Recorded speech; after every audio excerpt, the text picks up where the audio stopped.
gave the following talk at a recent sit-down dinner at my school for the students and the faculty. I've been working at the Abbey now for 18 school years, more than a lifetime for many of you, and have not remained entirely myself. As much as I'd like to think I've influenced students, I've taught them, directed them, excoriated them, and cajoled them, enraged them, confused them, led them, and even inspired them. Really, it's I have been more changed than you all.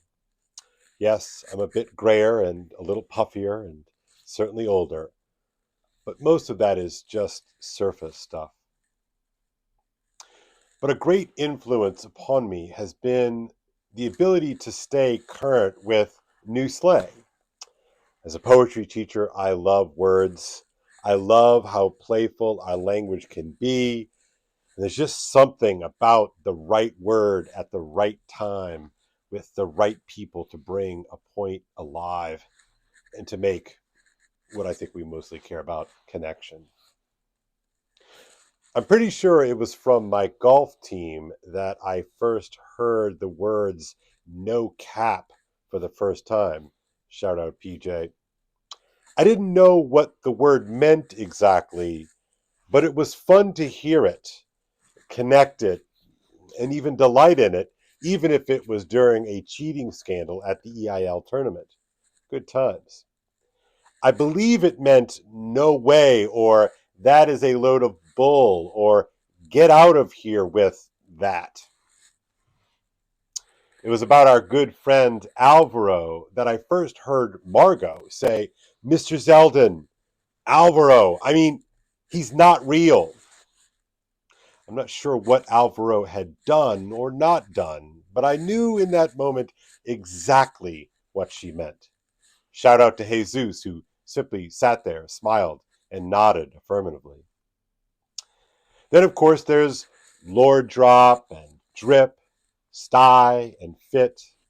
There's Thirst, Pick Me, Simp, Drop It in the Chat, Left Unread.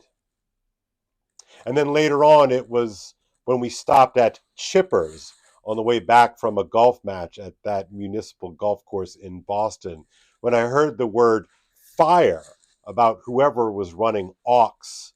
The tune was gas, for real. I've learned that it's been a minute means a really long time, and I fear that meant with love only sort of means with love. Shout out to Hannah. When Lucy exclaims, Mr. Zeldin's dropping bars right now, and you ate, seems to mean, I think, you are really making great sense right now, Mr. Zeldin, and I affirm your inspiring words. But the one I want to talk about tonight is a new favorite. And it goes something like this. He's a real one. Real ones know.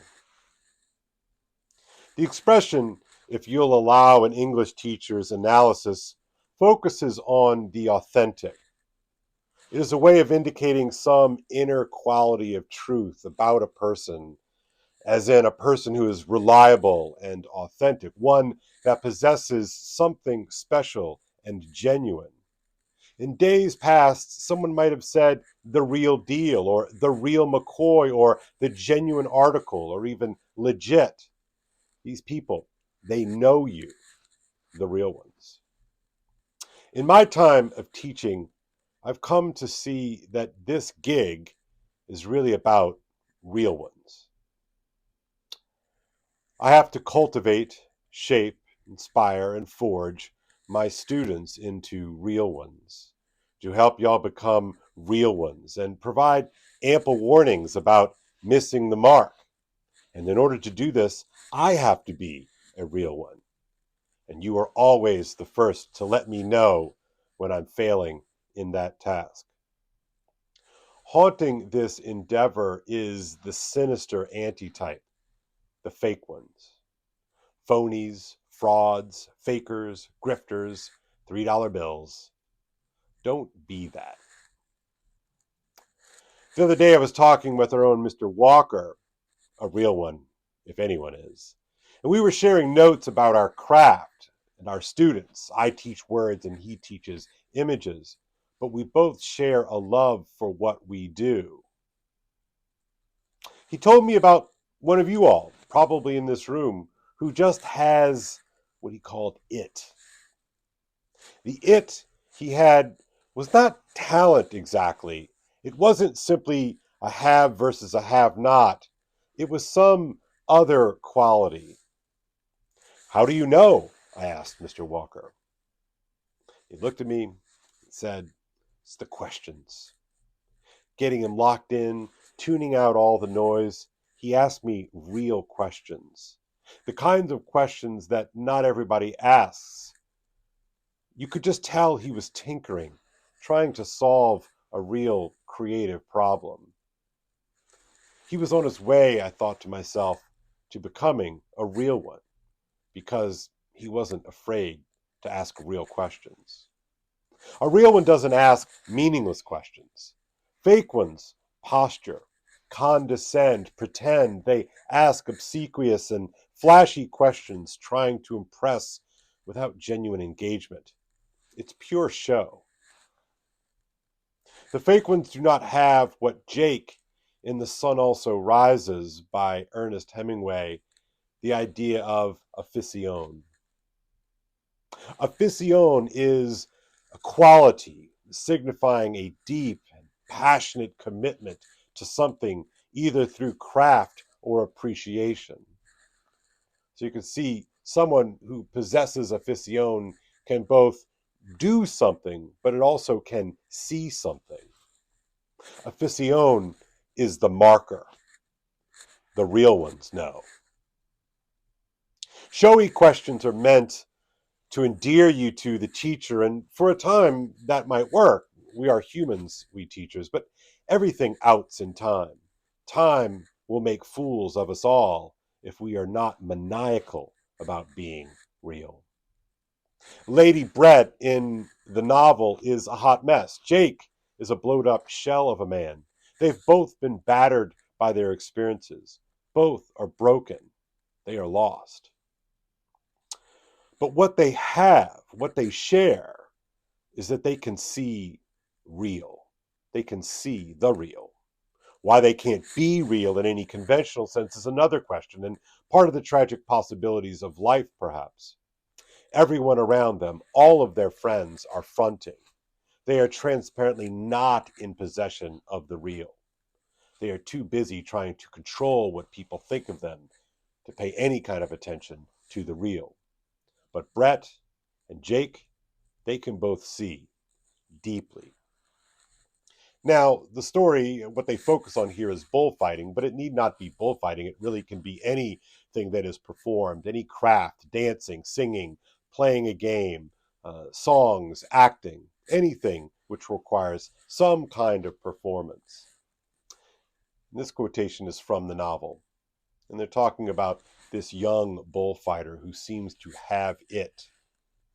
Romero never made any contortions. Always it was straight and pure and natural in line. The others twisted themselves like corkscrews, their elbows raised and leaned against the flanks of the bull after his horns had passed to give a fake look of danger. Afterwards, all that was faked turned bad and gave unpleasant feeling. I first remember reading that line, 25, 30 years ago as an undergrad. I remember it just stuck with me. Afterward, all that was faked turned bad and gave unpleasant feeling.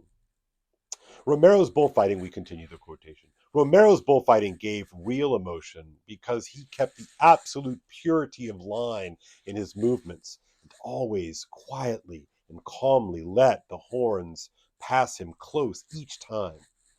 He did not have to emphasize their closeness. Brett saw how something that was beautiful done close to the bull was ridiculous if it were done a little way off. I told her how since the death of Joselito, all the bullfighters had been developing a technique that simulated this appearance of danger in order to give a fake emotional feeling, while the bullfighter was really safe. Romero had the old thing, the holding of his purity of line through the maximum of exposure, while he dominated the bull by making him realize he was unattainable while he prepared him for the killing. End quote. And when the flashy has-been bullfighters do their cheap tricks and fool the crowds, Brett and Jake know. Afterwards, everything that had been faked turned bad and gave unpleasant feeling. They're the real ones. You should know that being a real one is actually the goal. I think it's the only goal. So much of our world rewards the fake ones, and perhaps especially the fake ones who pass as real ones. The Grammys were on just the other night. I think you know exactly what I'm talking about. What I have found that being a real one is pretty difficult because it requires us to summon the various sub-personalities we have and order it toward the real. But doing so makes you kind of weird. Much of our literature, our poems and songs and movies and stories deal with the tragic and comic consequences of this search. You can learn to ask real questions. You can practice here, right now, this week.